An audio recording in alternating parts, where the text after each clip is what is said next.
As of today, innovation is fundamental to the survival, success, and wealth of firms. And it's also fundamental to the survival and wealth of nations. So the most important thing anyone can deal with is innovation. You have to be innovative. Sit back and grab a glass. It's Wine Talks with Paul K.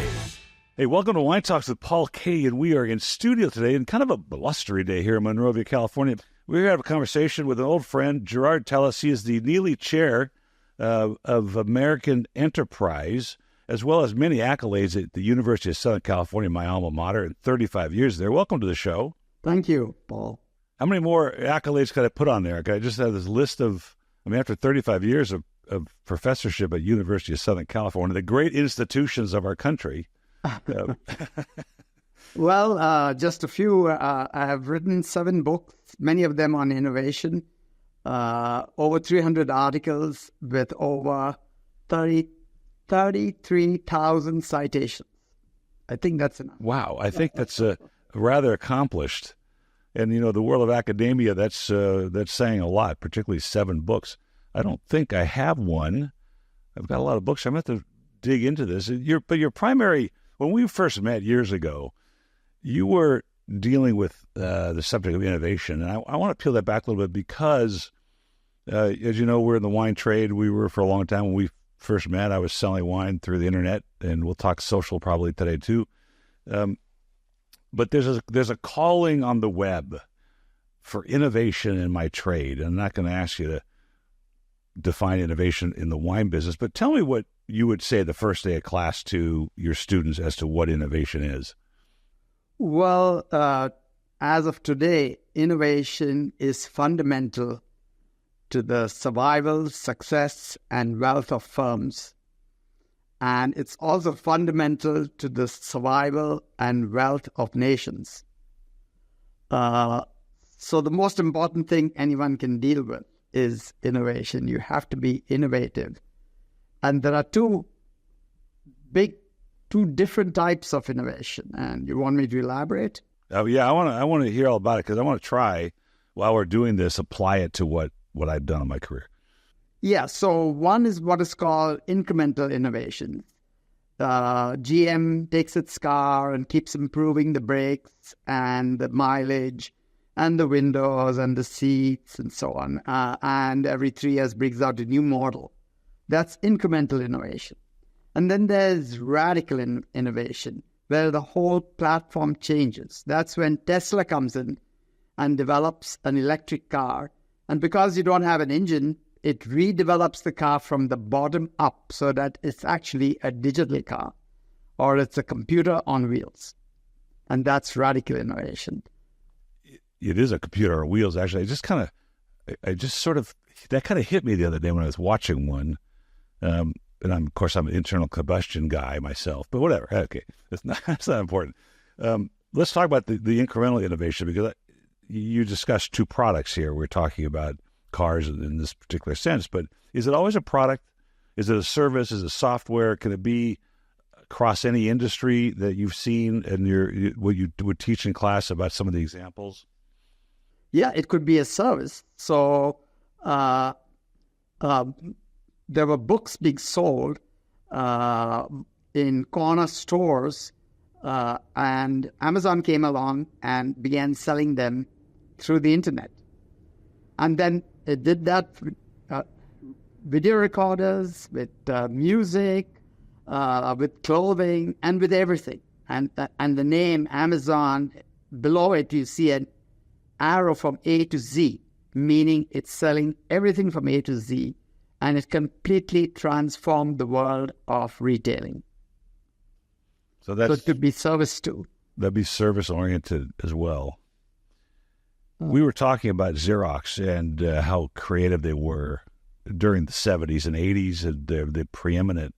I just saw it. I brought it up because I was looking for something the other day, and somebody asked the question on the internet, why did Xerox go out of business? And I'm not sure that's the case. I know they still make machines, but I don't think they're the organization they were when I was there in 1982. They were the preeminent technological advanced. They had the greatest sales force in the country next to IBM. so tell me the story about Xerox and their innovation, the things they put together that they never really properly. Xerox was an outsider, a new entrant. And they struggled for 10 years, I think, to bring out the first copying machine. And with that machine, they dislodged or disrupted IBM. Until then, you had the IBM typewriter. And IBM kept making incremental innovations like, you could go back and correct a spelling without having to erase and things like that. They had an erase ribbon on then they made it electric, and then they tried to automate it. But those are all incremental. Xerox came around with a new platform where you make a copy electronically and print it. And that changed the world of copying. And then, amazingly, Xerox had all the innovations of the new age, of the computer age. They had it in their labs, but they were afraid they would obsolete their copying business, so they didn't introduce them. And others came and introduced them, including Windows was a Xerox technology, which Apple came in, you could say they stole, but legally stole, and then Microsoft legally took it and incorporated it. These are all the laser printer. These are all Xerox innovations in their labs. So what happens is incumbents get so focused on their current product, they are so focused on incrementally improving it, that they fail to see the radical innovation at their doorstep, sometimes in their own labs. Hey, have a listen to Stephanie Franklin. This is one crazy story. And since we're going to talk of innovation today, here's a woman who's went back to her grandparents' hometown, one of the first free cities produced for the Black America post-Civil War, and she is going to start a vineyard there. There is no wine grapes in Shankville, Texas, but there will be soon. Have listened to her story. It's incredible. As well, I had a really crazy conversation with Anthony Rahel. Now, Anthony Rahel lives in Lebanon, and he has become an internet sensation with millions and millions of followers and views per episode, and that's because he was a dentist who was watching Bourdain's show and all the cooking shows while his patients were watching, and decided that he could do this, has abandoned his dentistry and surgical dentistry in lieu of being a YouTube influencer. In incredible conversation. He's up now. It's Anthony Rahel. But now while we're here, do you think that's mired in bureaucracy? Like, the more layers, and I worked there, as you know, and I even visited the lab that you're talking about in El Segundo. I saw some of these technologies that were like amazing and that they never used or they didn't put on the marketplace. But do you think some innovation is mired in bureaucracy? Does that stifle innovation when you're sitting in a boardroom listening to some guy go on and on and on? Yes, that's part of it. Another part of it is that the business is run by MBAs who are trained to make profits. And one principle of making profits is that you don't cannibalize your successful products. But innovation is all about cannibalizing your successful products. It's really reaching outside the box. Is it always it doesn't have to be a consumer product, but is it always sort of a value-oriented or a value-plus type proposition? In other words, you're doing something that increases the value of a product, increases the value of or can it be sort of a lateral innovation where it's just doing things better, but not necessarily... It's typically it's transforming the very platform on which the current product thrives. So the current retailers thrived on brick and mortar stores, and they tried to put them in malls and at corner streets and every which way they could with fancier and fancier buildings until Amazon came around and destroyed that whole platform of brick and mortar. They took everything internet. So it happens in every field. In every field, it happens in nations. One nation disrupts another. So, it's interesting using Amazon because, there's, I don't know if you watched the news the last days of all the brick and mortar stores that are closing, all the restaurants that are closing, and I'm assuming that the innovation of DoorDash and Uber Eats and all that, so to speak. So would you say innovation then is well, primarily thinking outside the box. You've got these two versions, Incremental, which I have an interesting story about the Selectric typewriter you're talking about. But the is it thinking outside the box? And probably most people think you're nuts, like you're sitting in the boardroom, like I said, and you go, I've got this idea. I'm gonna take everything off the street and put it in a computer, and I'll sell it that way, and we'll call it Amazon. And people say, "What are you, crazy? You're never gonna sell anything." Yeah, so Jeff Bezos, who started Amazon, was an analyst on Wall Street. And he turned in his resignation, and the boss asked him, what are you going to do? This is a good job. He must have been earning $200,000, $300,000 a year. And he said, I'm going to Seattle to start a new company to sell books. And he said, exactly what you said. Are you nuts?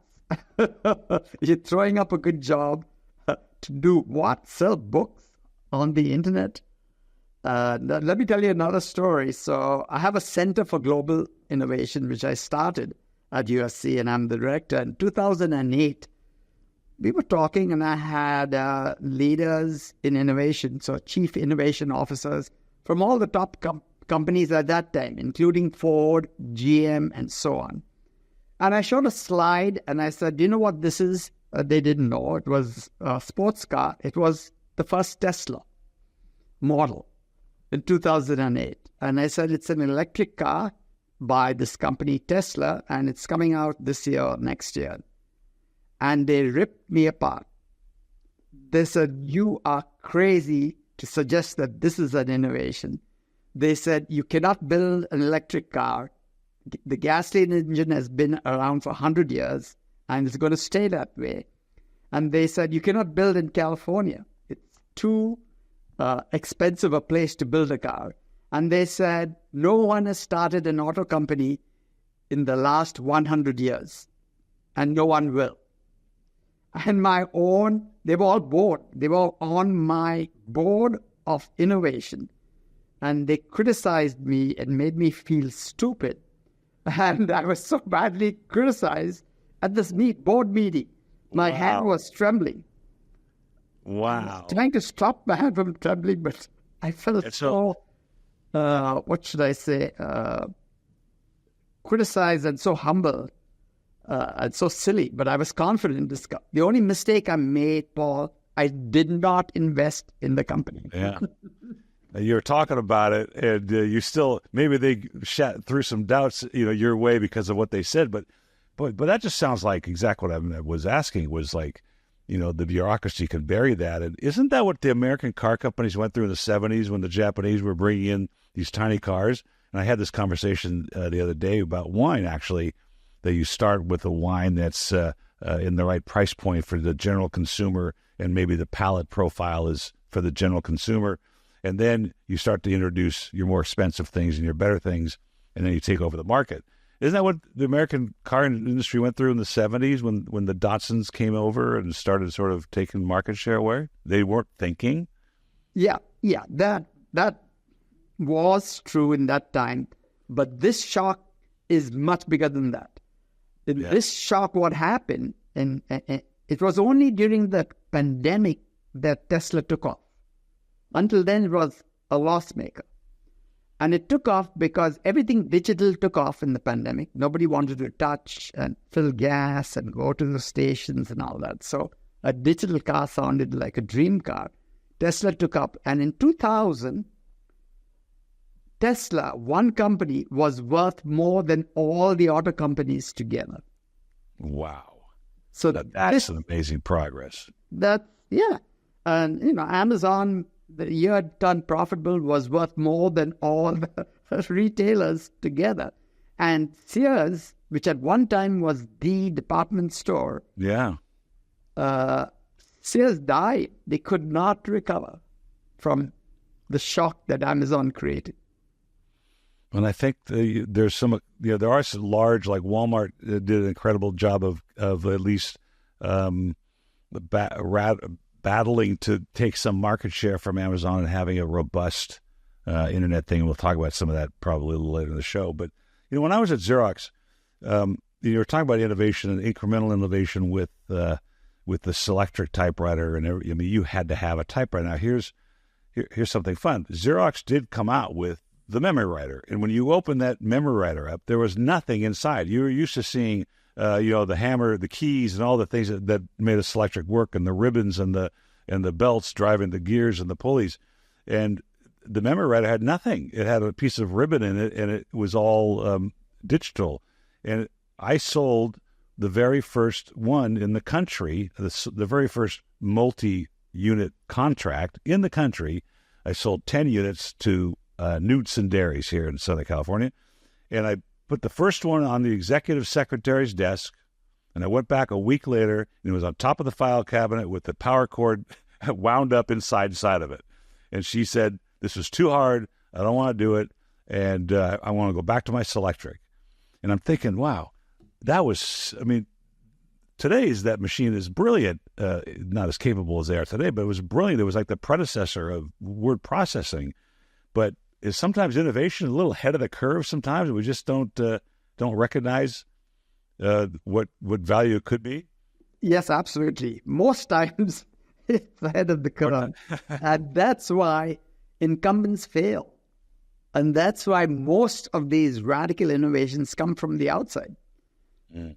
It's some guy thinking right out of the box and saying, why don't we take this technology to this product? And so the guy who thought of the Tesla was actually working with cell phones. And the efficiency of the lithium-ion battery became so good, he thought to himself, if I string together 6,568 lithium-ion batteries, I will have more power than a gasoline engine. And from that idea started Tesla. That's interesting. Yeah. Wow. Only 5,600. Not always, but often the outsider. Yeah. And so what the companies that keep innovating, like Amazon, Google, and so on, they keep disrupting themselves. They realize that they don't destroy their own products, successful products. They will miss out on the next revolution. And Google actually... Go ahead. Right now, so you ask me what domains. It's any domain. So Google, for example, had the most successful search engine. And then ChatGPT came out a year, maybe 2 years now, or a year back. And they could do search better than Google. And, the U.S. government and the FTC and so on are trying to break Google. They don't need to. Because some technology, somewhere, somehow. Someone from the outside will break Google. You don't have to worry. Don't waste your time and money trying to destroy our money makers. Yeah, it's a good point. You kind of think about like earthlink.net, right?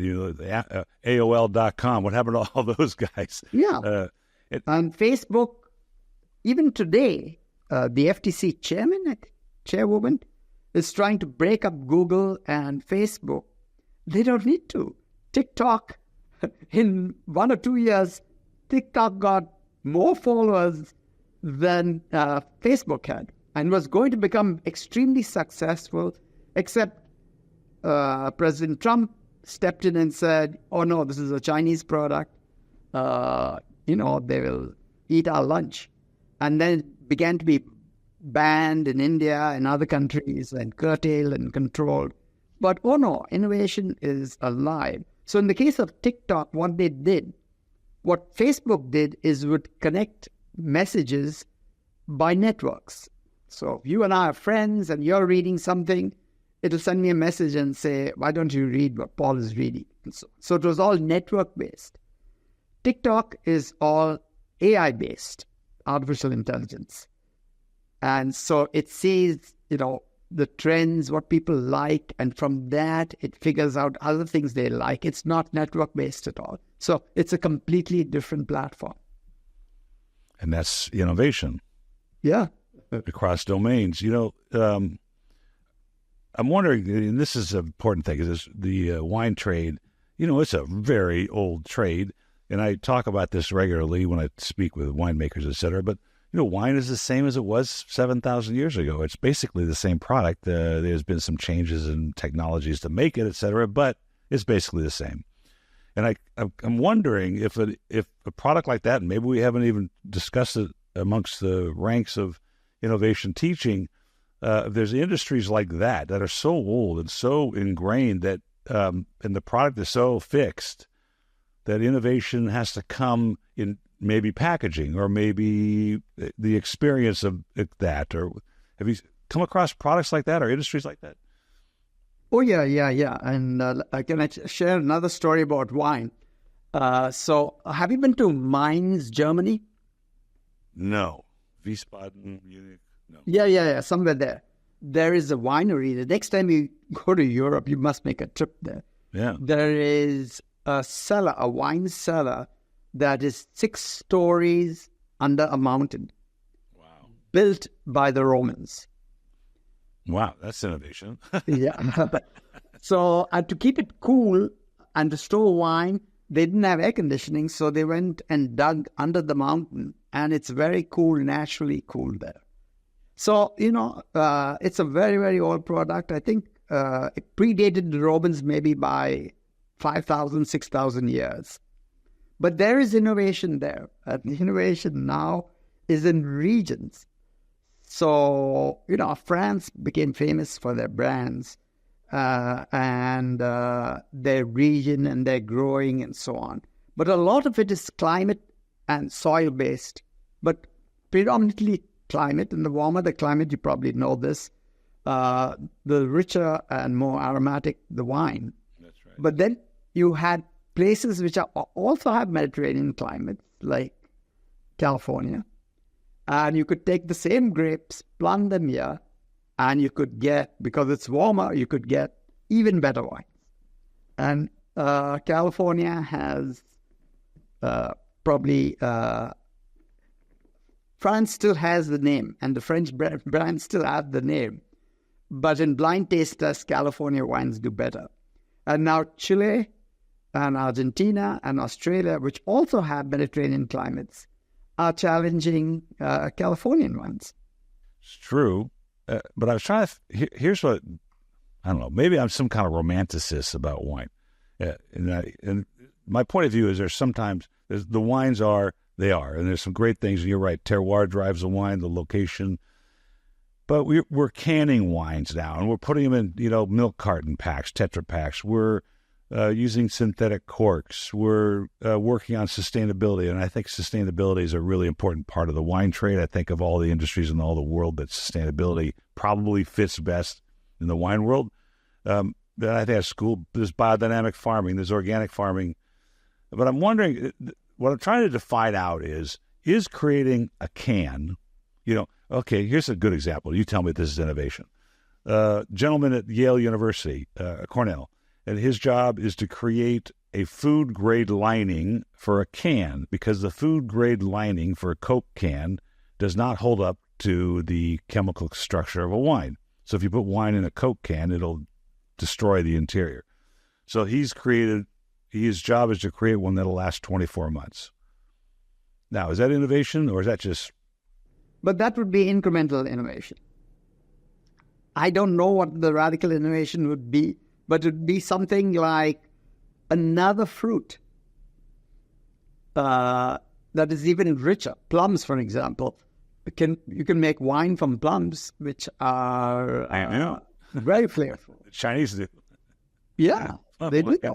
And then, so another fruit, another way of brewing, another type of yeast or fungus or whatever, something other than barrels. Those would be platform innovations, and they would threaten the whole wine business. I like that part of the conversation. Yes, I think what you're saying in this, because it would be very hard to have a radical innovation in the wine trade because it's such an old product and it is what it is. They've been making. I mean, look, I just got back from Armenia, and pomegranate wine is pretty prevalent around there. It's been around probably as long as the 6,000-year-old winery that's there. But I could see the idea of incremental innovation in the realm of manufacturing practices. I mean, it's interesting to me. You go to these modern wineries today, and they have these clay pots, the amphora. In Armenia, they call them karas. and they're experimenting and going back to developing wines in what their ancestor did, 200 years ago, and now this is fun and games and new. So maybe that's not innovation because they already did it 200 years ago. But the point I'm getting at is that that is all incremental, right? We're talking about the same product and different ways to vinify it or different ways to store it. And I'm wondering if there is an opportunity for radical in this industry. It would be in the fruit that you use. Yeah. It would be in the yeast or the fermentation agent. And it would be in the aging mechanism, how long you age and what type of material you use and so on. So, but obviously I don't have the answer. No, of course. Because then I would have done it. Yeah, you would do it. No, I understand that part. But it's interesting because what you're saying, and this is why I started to find this out, why I wanted to have this conversation. There's no right or wrong answer. It's just hashing it out. If I'm going backwards in the technology, let's say, for instance, one of the big things is organic farming now, in biodynamic farming, which is, the phases of the moon, all that.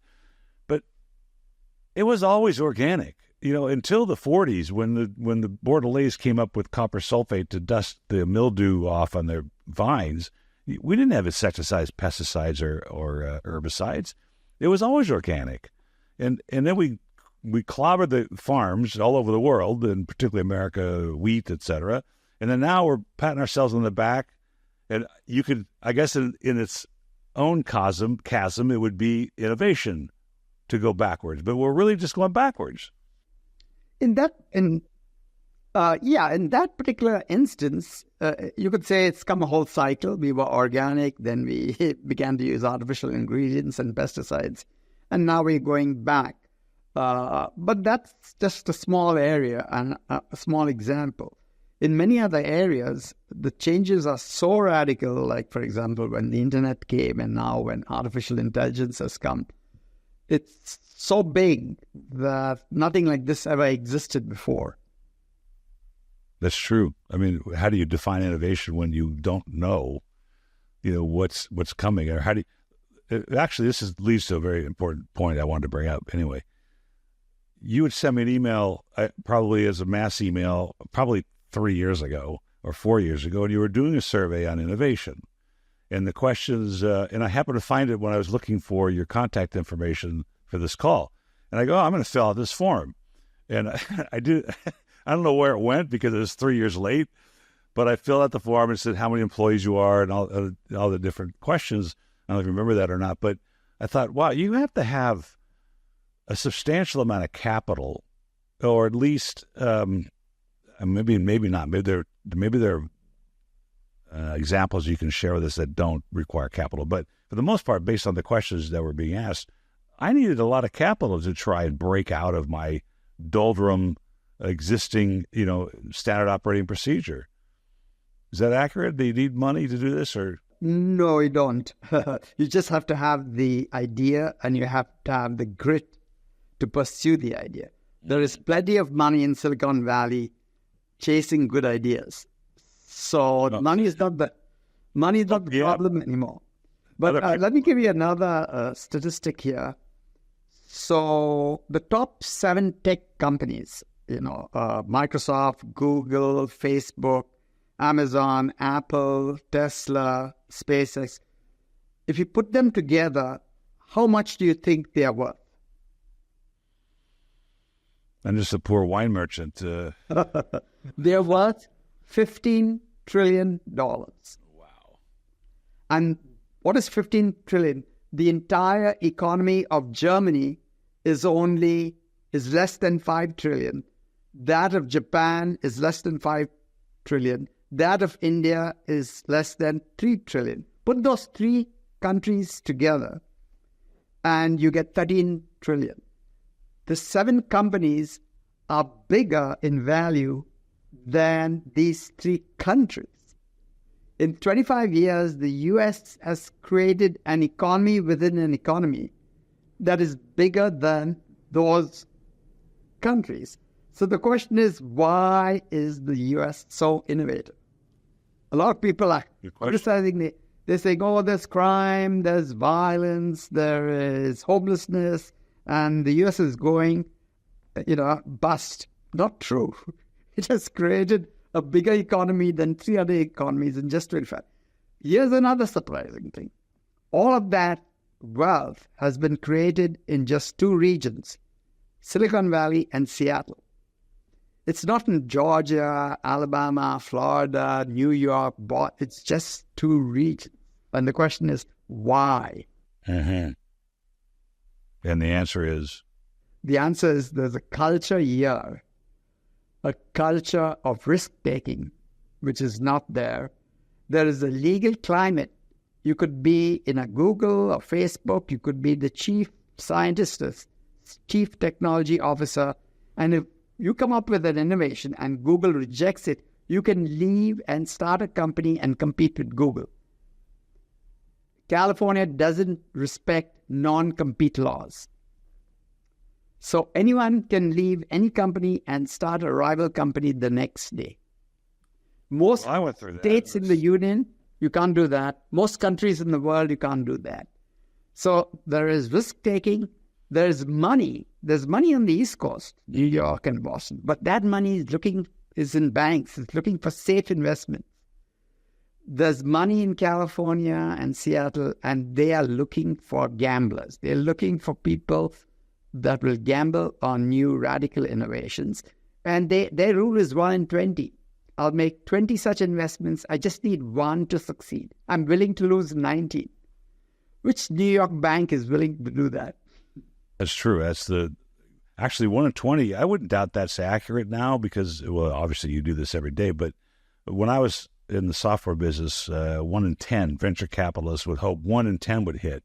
But I guess with the landscape of today's brainstorming and brain trust, that there's probably more ideas to investigate and more ideas to try. And here's a third factor. So there is risk-taking and there is laws, but a third factor is immigration. Half the radical innovations, including of these big companies, are by immigrants. They've come from all over the world, Lebanon, India, China, Russia, Armenia. They've come all over the world. They have been welcomed by the US. They've been welcomed in California. And they have nothing to lose. They came with nothing. They have nothing to lose. So they will. That is the American story. I'm glad you brought up. Exactly. It's the American story. Yeah, I'm glad you brought up Armenia because I just came back and there seems to be, and maybe you can shed some light on this, not just Armenia, but worldwide. There seems to be an ethnic trait towards code, tech, that kind of industry. In other words, we don't have any natural resources there. Wine is kind of growing. It's growing, no pun intended. It's doing well, but it's not going to support the whole country. But it seems the brain trust of code writers and thinking outside the box in code has created quite an intellectual base for the Armenian. Do you see that regionally throughout the world? Certain parts of the world just have better brain power for certain industries? No. The brain power is pretty normally distributed across countries and across ethnic groups. It's the climate, the cultural climate that differs.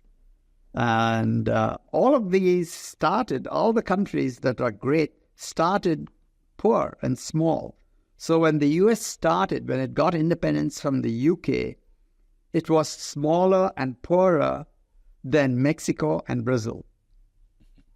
This is the great natural experiment. Most people don't know that. Yeah. The US was poorer and smaller. But it had one difference. The culture was different. The culture was you go out and start a business and make wealth, and we'll not hinder you. And so when immigrants in those days came out to the US, the government would give them 600 acres. They would say, or a young man turning 18, if he left his family, got married, and went west, he would get 600 acres. Imagine all these thousands, maybe millions of people going west and starting farms, and then they had to compete with each other. So they started innovating in the way you grow and the way you harvest and so on. And so from the very beginning, the U.S. became a land of innovators. In contrast, Brazil and Mexico were oligopolistic. There were these huge oligopolies of farmers who would only get Catholics. Brazil from Portugal and Mexico from Spain. And they worked as laborers in these big farms, and they had no opportunity to innovate. And that's how the U.S. became this land of innovation. So it's partially, I mean, I can see that, partially cultural, partially political. I'm certainly, if you're in the USSR during that time, you weren't creating anything. There was no innovation unless you're with the state. You were suppressed, and so your brain just, and it's kind of a contagious thing, right? I mean, the Armenian community is just breaking out from freedom in 1990. It's still taken a few generations for the Soviet mentality to sort of dilute itself and allow people to think outside the box. Do you think we're already at 36 minutes? I can't believe it. And I want to go back to the wine industry for a second. Would you consider marketing changes or marketing, like you were talking about TikTok or social networking, whatever we're talking about, but is there innovation in marketing, or is that just branding and we just toe the line as we go along? But would you consider a radical change in the way I find my customers and innovation, using the term innovation? Yeah, it's interesting that you ask. And I recently was invited to the Netherlands to give a talk on the future of marketing. And small subject there, huh? The future of marketing is to make marketing obsolete. And how do you do that? By innovation. So you come up with a radical innovation that is so good, so useful, so different from anything consumers are now doing. I don't need to advertise. I don't need to price cut. I don't need to promote. So until last year, Tesla had no advertising, no promotions, no price cuts. Just last year, things began to change, sadly, for Elon Musk. He began to become a supporter of Trump. But most of the Tesla buyers are from urban, educated segments and not Trump supporters. Trump supporters are in rural areas and they don't buy Teslas. So he began to lose his most loyal segment. And that's why now they're cutting prices, they're promoting, they're advertising. That's an interesting thought, political lack of innovation in that pit. But what you said was really funny. It's an old adage, build a better mousetrap and the world will be the path to your door, right? I mean, right. You don't have to make it. But that reminded me of something. In the French Burgundy area, which makes Pinot Noir and Chardonnay, a very famous area. It's been thousands of years they've been making wine there, the monks, the whole thing. It's great stuff, in my opinion. It's very expensive. But in 1932, I think it was, or 29, they had a conference, and they were deciding amongst the winemakers what appellations, how they're going to define the territory so that you could call it a word, and they were going to create the rules around the appellations. The one thing I do respect about the French, Italians, is they protect their culture. So in the French's case, they protect their butter. So you make butter in a region, that's your regional butter. Cheeses are named by their region, wines are by their region, and they come with rules, and that sort of keeps the culture. In America, we don't have that. You can get a Texas barbecue in Massachusetts, and you can get it in California, you can get it in Oregon. But the Burgundian said to his group, and they shot him down, which is, we should not allow ourselves to advertise because we should make such good wine that people are going to know and want to drink it. I go, wow, that's really, really interesting. Of course, that didn't work that way, but everybody knows of the region. So if I'm a marketeer, if I'm a guy with a bunch of wine or any product, doesn't matter, and I learn how to use Facebook, Instagram, TikTok for my advertising. It just seems like my old days, I used to direct mail. Millions of pieces a year I would send out in the mail. I can't do that anymore. So I guess it was innovative when I decided to bring on Facebook and Instagram at the time that Facebook in the beginning was the first group. But you're teaching that now, aren't you? No, I am. One of my courses teaching that. But marketing is for dying incumbents. Wow. The radical innovator. So really one radical. of the fundamental lessons in any of my marketing talks, I say you should worry if you're relying too much on marketing because you're probably dying. The radical innovator doesn't need much marketing. And today with social media, consumers will spread it. That's how TikTok spread. They will spread it. Plus, you think people have looked at you crazy when you talked about Tesla in front of your big three board members. They must think you're crazier to stand up there and say, marketing is going to implode on you. Now, I'm gonna take that to a little more granular level, and that is, I was convinced at the end of my career selling wine on the internet, and I think I told you last time we spoke that I sent 33 million emails my last full year in business. It's a lot of emails. That I was convinced that the whole structure of social networking was going to implode on itself to the extent that you could no longer afford to market on social because it was so expensive to buy that customer. You were spending $100 to get $80 out of lifetime value. And maybe it's a little granular than what you talk about in your speeches, but I just felt like this was a race to non-profitability. You're right. And then, there are apps now where people can talk to each other and rate products and so on. So you have an app like Vivino, which will do pretty good in rating wines. That's true. It's what we call, at least what I call the wisdom of the crowd. Yes, the wisdom of the cloud. Of the crowd. Oh, I see it. The crowd. The crowd. Yes. Yeah, the wisdom of the crowd. Actually, Sir Richie wrote a book on that, 2005 or something, The Wisdom of the Crowd. And he said, as you get more and more and more people to comment, you get closer and closer to the true value. Define that a little further. So you have an outstanding wine, and you put it out there, and you just have to get... In the old days, we had experts rating. You probably know the names of the experts. And they gave 97 points and 96 points and all.